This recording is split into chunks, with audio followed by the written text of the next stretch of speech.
बोलो जयकारा, बोलो मेरे श्री गुरु महाराज की जय। बोलो श्री सदगुरुदेव भगवान की जय। बोलो श्री नंगली निवासी भगवान की जय। बोलो श्री परमहंस दयाल जी महाराज की जय। पगाला आश्रम। जब कुछ रोज हुआ सत्संग, भक्तजनों के मन हर रंग। एक दिवस का हाल सुनाऊं, निजमति से कछु लीला गाऊं। श्री संक्रांत को संगत आई, दूर दूर से पुरुष माई। संगत से आंगन भरपूर, बीच बिराजे आप हुजूर। आई तभी पुलिस अचानक, भक्तन के मन समय भयानक। अंतर्यामी जानन हारे, हंस हंस कर बचन उजारे। कहो भाई, कहो भैया तुम कैसे आए, खड़े खड़े जो बैठ ना पाए। यूं बोला अफसर कर त्रासा, सुना कहे जो दासन दासा। चकोड़ी से श्री महाराज जी सितंबर 1931 में पगाला जिला गुजरावाला जाने के लिए तैयार हुए। चकोड़ी से दाता दीनदयाल जी भक्त धारी शाह जी के निवास स्थान गांव बासोल, जिला गुजरात में पधारे। आप 2 दिन वहां रहे और खूब सत्संग किया। तीसरे दिन सरगोदा से 2 बसें किराए पर मंगवाकर श्री महाराज जी वहां से सीधे लाहौर चल पड़े। हजूर का विचार यह था कि लाहौर से होकर फिर गुजरावाला के रास्ते पगाला जाएंगे। जब मंडी फूलरवान पहुंचे तो वहां से कुछ महात्माओं ने चकोड़ी आश्रम में वापस भेज दिया और लगभग 20 महात्माओं और सेवादारों को साथ लेकर एक बस में सवार होकर महाप्रभु सरगोदा, चिन्योट और चक झुमरा मंडी की ओर चल पड़े। ज्यों ही चिन्नौट के पास जपिया गांव पहुंचे तो चलते चलते मोटर का इंजन खराब हो गया और बस रुक गई। वहां से 4 तांगे किराए पर लेकर श्री महाराज जी चक झुमरा पहुंचे। लाहौर जाने वाली गाड़ी निकल चुकी थी। उन दिनों श्री महाराज जी की पवित्र सेवा में ये दास स्वामी अभेदानंद जी तथा कई और महात्मा भी थे। उस क्षेत्र में श्री महाराज जी के काफी प्रेमी थे, परंतु श्री महाराज जी किसी प्रेमी के घर नहीं जाना चाहते थे। दूसरी गाड़ी जाने में अभी काफी देर थी, इसलिए श्री महाराज जी स्टेशन के पास गन्ने के खेत में एक आम के पेड़ के नीचे विश्राम करने लगे। यहाँ पर श्री महाराज जी ने दास के साथ एक अद्भुत लीला की। गुरु आज्ञा माने सोई साधु। श्री महाराज जी ने मुझे 5 रुपए तांगे वाले को देने के लिए कहे। जब मैंने तांगे वाले से किराया पूछा तो उसने 3 रुपए मांगे। मैंने उसे 3 रुपए दे दिए। जब दास श्री महाराज जी के पास पहुंचा और उन्होंने किराए के बारे में पूछा तो मैंने कह दिया उसने 3 रुपए मांगे थे, जो मैंने उसे दे दिए। इस प्रकार 2 रुपए गुरु दरबार की सेवा में बचे हैं। मेरी ये बात सुनकर श्री महाराज जी गुस्से में भरकर बोले, अच्छा तुम्हारा गुरु भाई तांगे वाला हो गया, मैं नहीं, क्योंकि तुमने उसकी बात मानी, मेरी नहीं। मैंने तो तुम्हें कहा था कि उसे 5 रुपए देने हैं, परंतु तुम तो अपनी चालाकी पर बहुत खुश हो कि दरबार के 2 रुपए बचा लिए हैं, परंतु तुम ये नहीं जानते कि गुरु आज्ञा का निरादर करके तुमने अपना कितना नुकसान किया है। भविष्य में कभी ऐसा काम ना करना। दास ने श्री महाराज जी से हाथ जोड़कर बार बार अपने अपराध की क्षमा मांगी। सोई जाने जिन दियो जनाई। इतने में गाड़ी का समय हो गया। श्री महाराज जी चक झुमरा स्टेशन पर पहुंचे। उन दिनों हुजूर के प्रेमी सेवक बाबू साधुराम जी टिकट कलेक्टर उसी स्टेशन पर लगे हुए थे, बल्कि वे गेट पर खड़े होकर टिकटें देख रहे थे। यह देखकर दास ने प्रार्थना की, महाराज जी यहाँ के लोग आप जी का दर्शन करेंगे, सब आपको जानते हैं। बाबू साधुराम जी गेट पर खड़े हैं। यदि किसी को पता चला तो यहाँ की सब संगत दर्शन करने दौड़ी आएगी, फिर प्रेमवश आपको यहाँ रुकना पड़ेगा और गाड़ी निकल जाएगी। लाहौर जाने वाला लाहौर जाना बहुत ज़रूरी है, क्योंकि वहाँ के प्रेमियों को सूचना दे रखी है। इसलिए आप कृपा करके गुप्त रूप से अर्थात इन प्रेमियों से छुपकर गाड़ी तक पहुँच जाएं तो अच्छा रहेगा। दास की विनती सुनकर श्री गुरु महाराज जी हंसकर फरमाने लगे, अगर हम ही किसी पर प्रकट ना हो तो हमको कौन पहचान सकता है। श्री महाराज जी के गहन संकेत था, परंतु दास अपनी अज्ञानतावश उसे ना समझ सका। मैंने फिर प्रार्थना कर दी, सदगुरु जी, भला आपको कौन नहीं जानता, चाहे आप कितना ही छिपो, फिर भी जिन लोगों ने पहले आपके शुभ दर्शन किए हुए हैं वे इतनी साधु मंडली को देखकर जान जाएंगे कि श्री महाराज जी भी इनके साथ जरूर हैं। फिर वे लोग आपको नहीं जाने देंगे तथा आज का दिन यहाँ रहना पड़ेगा। श्री महाराज जी ने फिर फरमाया, हमें यहाँ कोई नहीं पहचानता। जैसे महापुरुषों का कथन है, सोई जाने जिन दियो जनाई, जानत तुम्हें तुमसा हो जाई। बस फिर क्या था, और तो कोई क्या पहचानता। बाबू साधुराम जी तथा दूसरे कई लोग जिनको दास भली भांति जानता था और वे लोग भी जानते थे, क्योंकि वहाँ से थोड़ी दूर ही भगड़े वाली आश्रम था और वे लोग उस समय स्टेशन पर मौजूद थे। उन्होंने कई बार श्री महाराज जी के दर्शन किए हुए थे। वे लोग भी ना पहचान सके। सदगुरुदेव जी ने ऐसी माया फैलाई कि उस समय किसी ने यह ना जाना कि कौन आया और कौन गया। दाता दीनदयाल जी महात्माओं के साथ गाड़ी पे जाकर विराजमान हो गए। जब स्वामी अभेदानंद जी गेट से गुजरने लगे तो बाबू साधुराम जी ने उनसे पूछा, आजकल श्री महाराज जी कहाँ विराजमान हैं। स्वामी अभेदानंद जी ने बोले, महाप्रभु तो अभी अभी आपके पास से होकर गाड़ी पे विराजमान हुए हैं और लाहौर जा रहे हैं। बाबू साधुराम जी सुनते ही फौरन हैरान हुए और गाड़ी के पहले दर्जे के डिब्बे में श्री चरणों से लिपट कर प्रार्थना की, दयाल जी, दास को दर्शन भी ना देना था। हजूर ने हंसकर फरमाया, हम अभी अभी सब महात्माओं के साथ आपके आगे से गेट पार करके इधर आए हैं, क्या आपने हमें नहीं देखा। बाबू साधुराम जी ने प्रार्थना की, श्री महाराज जी, जब तक आप इन चर्म चक्षुओं को अपनी कृपा रूपी प्रकाश ना बख्शें तब तक जीव की क्या शक्ति जो आपके दर्शन कर सके। बाबू साधुराम जी की बात सुनकर दास हैरान रह गया और श्री महाराज जी से क्षमा मांगी। धन्य हो दाता जी, आपने जैसे फरमाया था वैसे ही कर दिखाया। दास आप जी की माया का पारावार कैसे पाए। तब दास ने अंतर्यामी से ये सूक्ष्म आवाज आई, अंतरात्मा से ये सूक्ष्म आवाज आई कि देखो, यदि हमें स्थूल स्वरूप को संसार में कोई नहीं देख सकता तो फिर सूक्ष्म तत्व को कौन जानेगा।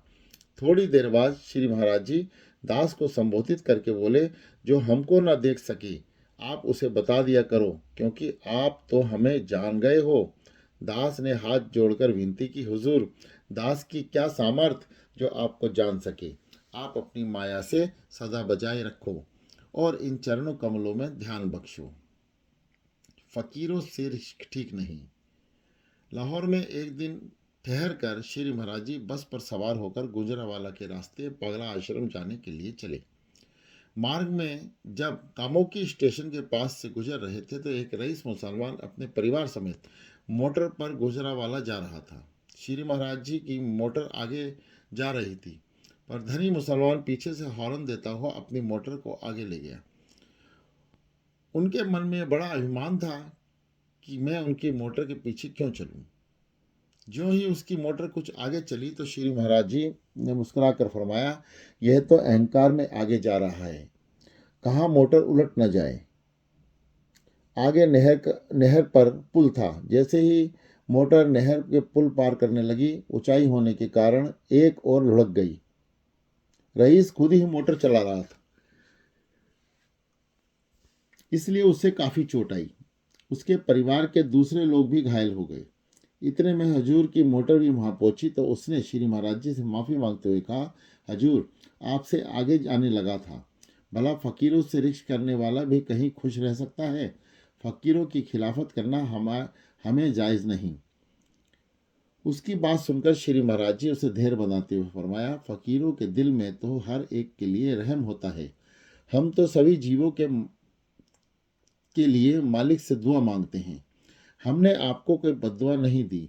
ये ख्याल अपने दिल में ना लाओ और फिर कभी फकीरों से रिश्त ना करना, क्योंकि सब में उस मालिक का नूर है। खुदा का नूर हर एक में देखा करो और किसी से दुश्मनी ना रखो। श्री महाराज जी वहां से आगे के लिए चल पड़े। फिर आप महात्माओं से इस प्रकार सत्संग करने लगे।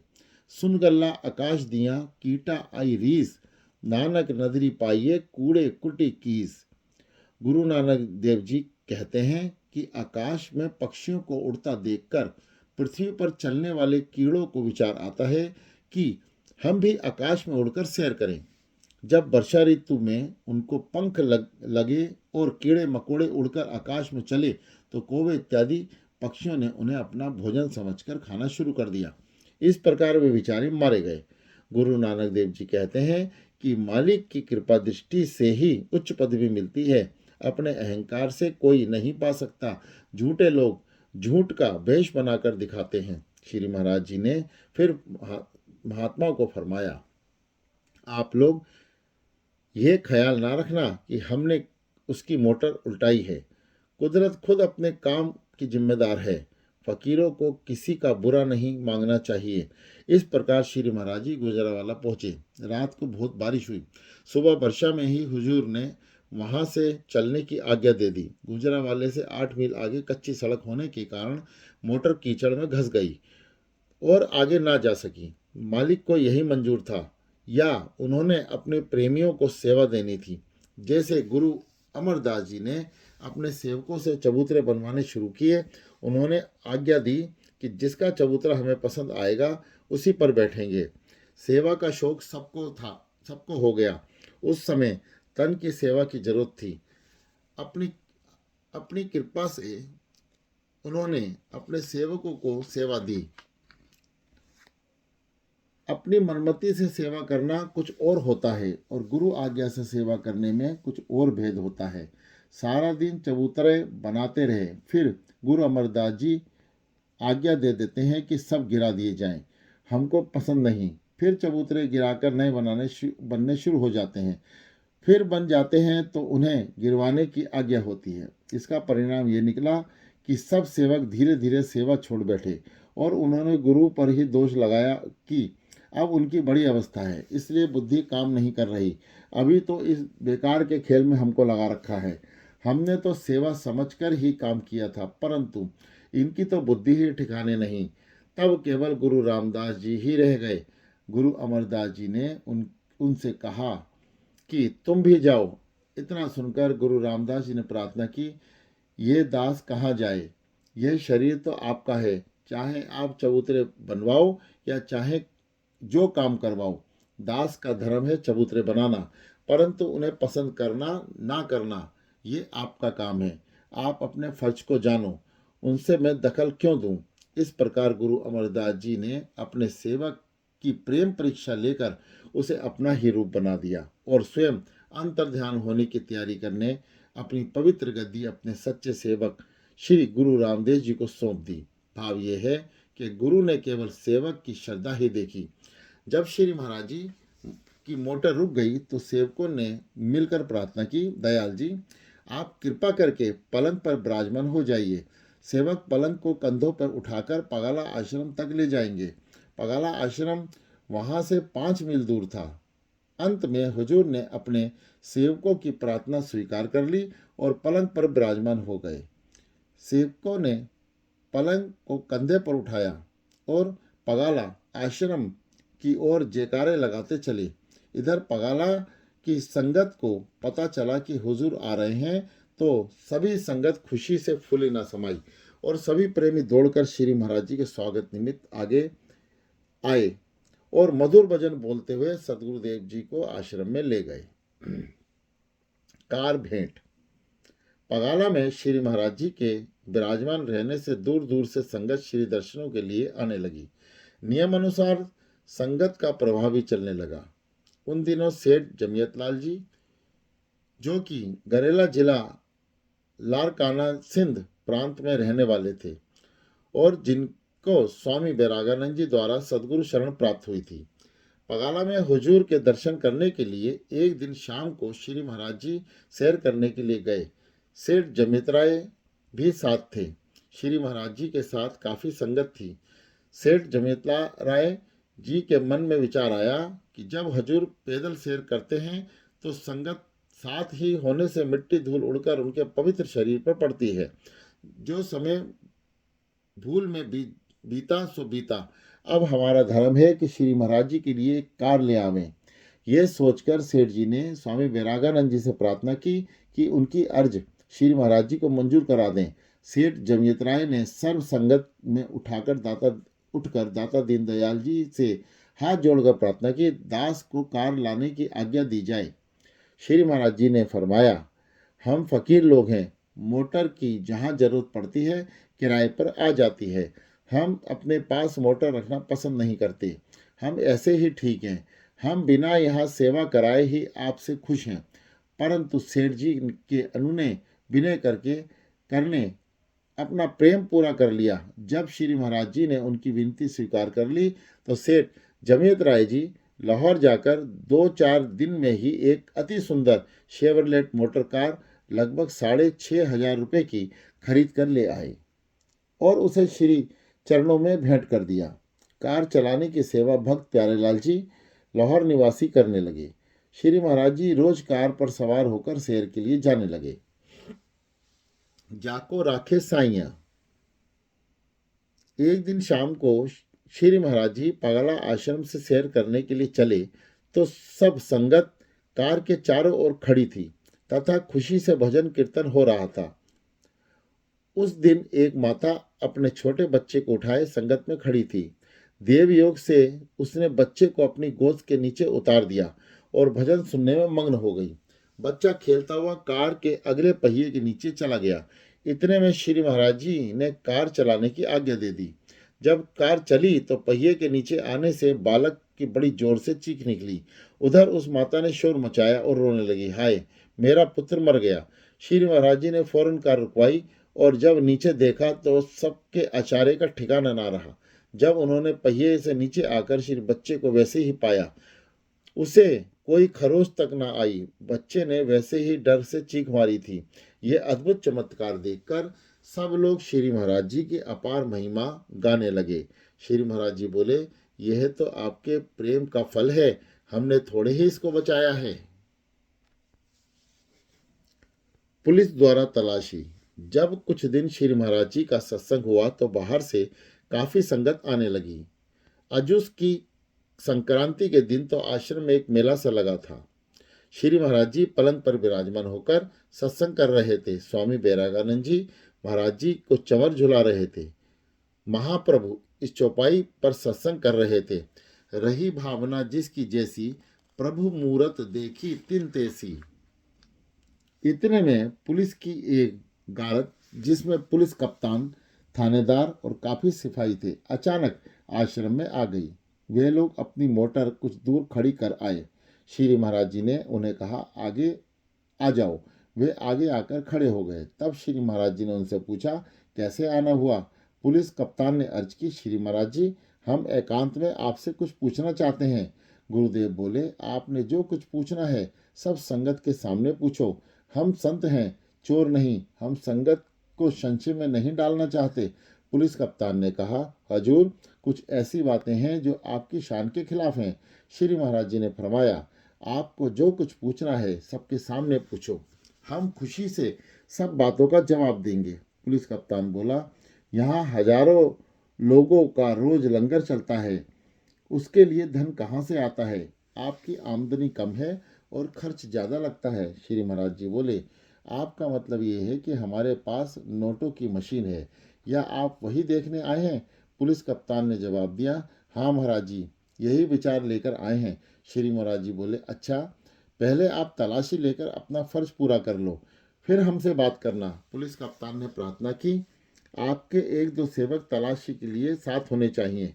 ये सुनकर श्री महाराज जी ने स्वामी अजूनियानंद जी और एक भक्त श्री रामाकृष्ण जी महकामा माल के इंस्पेक्टर जो उस दिन दर्शन के लिए आया हुआ था पुलिस वालों के साथ कर दिया। पुलिस कर्मचारी तलाशी लेने लगे। पगाला आश्रम में काफी कच्चे कमरे बने हुए थे। श्री महाराज जी के निवास के लिए एक पक्का हॉल कमरा था। उन लोगों ने हर जगह पर खोज की परंतु उन्हें कुछ न मिला। इतने में उन्होंने एक छोटा सा बक्सा दिखाई दिया। पुलिस वालों ने समझा कि यही नोट बनाने की मशीन होगी। अतः वे बहुत खुश हुए और हमारा काम बन गया। जब उस बक्से को खोला गया तो उसमें महात्मा लोगों के हजामत करने का सामान निकला। वे लोग बहुत शर्मिंदा हुए। उन्हें केवल महात्माओं के कपड़े, थैले, लंगर के कुछ सामान ही आश्रम में दिखाई दिया। तब पुलिस कप्तान ने आकर श्री महाराज जी से माफ़ी मांगते हुए कहा, श्री महाराज जी, हमारे ऊपर भी बड़े अफसर हैं, हमें उनकी आज्ञा का पालन करना पड़ता है, इसलिए हमने आपको ये कष्ट दिया। हमें यहाँ कुछ ऐसी वैसी बात दिखाई नहीं दी। हमें तो ये खबर मिली थी कि यहाँ नोट इत्यादि बनते हैं और काफ़ी खर्च हो रहा है। संतों के पास एक कार भी है। उन सभी बातों की पूछताछ करने के लिए हमें भेजा गया था। पुलिस कप्तान की बात सुनकर श्री महाराज जी हंसकर बोले, जरा अपनी अंतर आत्मा से पूछो कि जो मालिक ठग, चोर इत्यादि सबको देता है, क्या वो हमको नहीं देगा? जिस मनुष्य को कुदरत पर विश्वास नहीं, भला वे भी कोई मनुष्य है? आप सरकार के नमक हलाल नौकर बनो। हो सकता है आप जहाँ खड़े हो वहीं मशीन हो। पुलिस कप्तान ने हंसकर कहा, नहीं महाराज जी, ऐसी कोई बात नहीं हो सकती।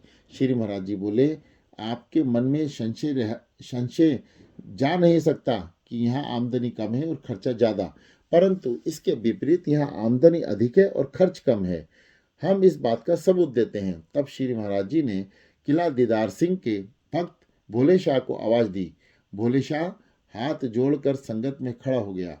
श्री महाराज जी ने बोले, भक्त भोले शाह, तुम मेरे आगे झूठ ना बोलना। तुमने आज कितने रुपए भेंट किए? भक्त भोले शाह ने अर्ज की, दाताजी 51 रुपये। फिर श्री महाराज जी ने एक दो और प्रेमियों को खड़ा करके पूछा कि आपने कितने रुपए भेंट किए? तो उनमें से किसी ने 21 और किसी ने 11 बताए। श्री महाराज जी भक्त भोले शाह को संबोधित करके बोले, तुमने लंगर में कितनी बार रोटी खाई? उसने उत्तर दिया, सदगुरु जी, मैंने 3 बार 2-2 रोटी खाई हैं। श्री महाराज जी बोले, अच्छा भाई बताओ कि तुम्हारी रोटी में कितने पैसे बने? उसने उत्तर दिया, लगभग 4 आने। तब श्री महाराज जी ने पुलिस कप्तान के मुताबिक करके बोले, इस वक्त ने 51 रुपये हमारे को भेंट किए और 4 आने की लंगर की रोटी खाई। अब आप ही बताइए कि मेरी आमदनी ज़्यादा है या खर्च? जिन नोटों की मशीन को आप ढूंढते हो वे मशीन मेरे भक्त ही हैं, यही लंगर का खर्च चलाते हैं।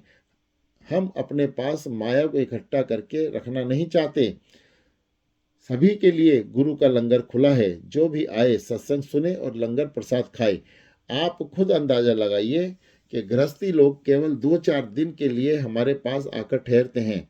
जितना भी लंगर खाते हैं उससे 2 गुना रुपया भेंट करके चले जाते हैं। हमारे रोकने पर भी नहीं रुकते। रही इस मोटर कार की बात तो यहाँ के नंबरदार सरदार सावन सिंह जी से पूछ लो। ये कार एक सेवक सेठ जमियतलाल गरेला निवासी में भेंट की है।